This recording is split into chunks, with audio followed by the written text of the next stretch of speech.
Several parents of medically fragile children are now challenging major cuts to nursing support by the Maine Department of Health and Human Services.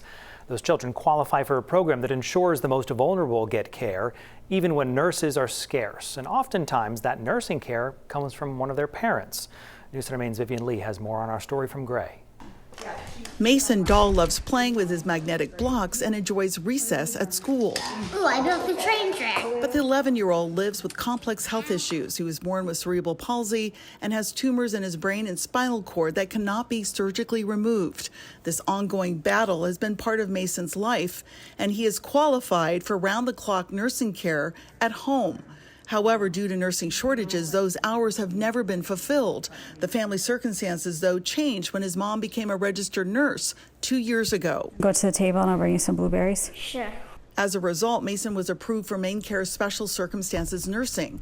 Available to medically fragile kids under 21, the program allows parents who are licensed registered nurses to be compensated for providing skilled care to their children when approved nursing hours are not staffed.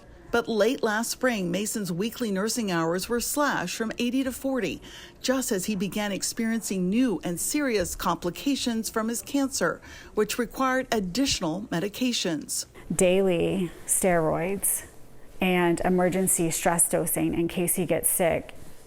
One of those doses is an IM injection, and it literally could be his life if he doesn't get that medication in a timely manner. Ashley says DHHS determined Mason did not qualify for those hours and instead offered a CNA. But CNAs are not able to administer medication. Here you go.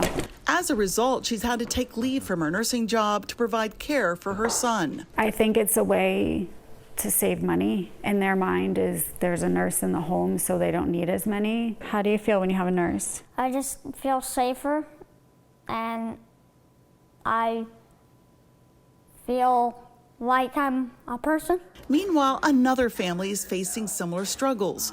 Melissa Hager's 9-year-old son is paralyzed in all of his limbs after he contracted encephalitis as a baby. She is a licensed registered nurse and a nurse practitioner. During Will's recertification with the Special Circumstances Nursing Program late last spring, she described how the nursing agency cautioned her about potential changes. Be prepared, you're probably going to get denied and you won't have nursing hours, or you'll have less nursing hours to work with.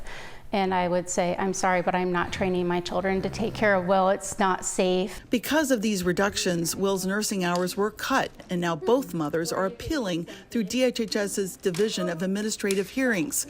A decision can take up to 90 days. Regardless of the outcome, both mothers say they will continue to advocate for the care their children desperately need. In Gray, Vivian Lee, News Center, Maine.